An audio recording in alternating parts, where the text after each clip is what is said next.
আজকে খাদ্য সার্বভৌমত্ব জলবায়ু পরিবর্তনের মোকাবেলায় বাংলাদেশের নীতি ও আইনি কাঠামো বিশ্লেষণ যে বিদ্যার্থী আমাদের যে বক্তব্য সেটা লিখিতভাবে আমাদের উপস্থাপন করা হয়েছে। তারপরেও আমাদের যাত্রা শুরু institute Bangladesh south Asia alliance for property eradication আমরা এবং আমাদের কৃষক ক্ষেতমজুর এবং গণসংগঠন এবং সুশীল সমাজ মিলিয়ে আমরা একটা অ্যালায়েন্স করছি।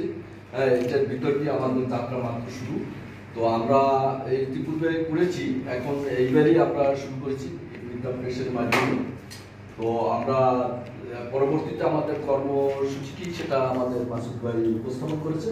তো এক্ষেত্রে আমরা যেটা আমাদের রুস্তম ভাই জমির প্রতি জোর দিচ্ছে, যে খাদ্য সার্বভৌমত্ব জলবায়ু পরিবর্তন, এই যে খাদ্য সার্বভৌমত্ব প্রধান শর্ত হলো যে কৃষকের জমি আগে অধিকার হতে হবে।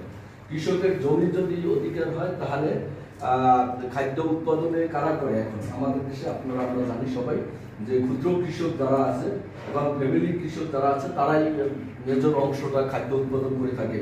সেই ক্ষেত্রে খাদ্য সার্বভৌমত্ব নিশ্চিত করতে হলে কৃষকের অধিকার থাকতে হবে, উৎপাদনের ক্ষেত্রে অধিকার থাকতে হবে, বাজার নিয়ন্ত্রণের ক্ষেত্রে অধিকার থাকতে হবে, সংরক্ষণের ক্ষেত্রে অধিকার থাকতে হবে, বীজ সংরক্ষণের ক্ষেত্রে অধিকার থাকতে হবে। এটা কৃষকের অধিকার যদি না থাকে তাহলে আসলে সেটা কৃষক উৎপাদনের ক্ষেত্রে তাদের বাধাগ্রস্ত হবে।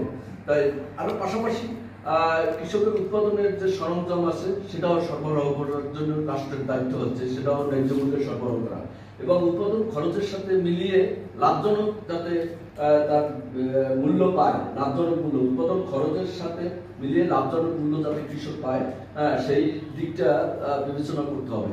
কিন্তু আমরা দেখছি যে এক শ্রেণীর ব্যবসায়ী আছে, সিন্ডিকেটের মাধ্যমে তারা কৃষকের হাতে যখন ফসল আসে তখন তারা সংঘবদ্ধভাবে কৃষকের এই ফসল আপনার সিন্ডিকেটের মাধ্যমে ক্রয় করে গুদামজাত করে আবার আমাদের কাছে কৃষক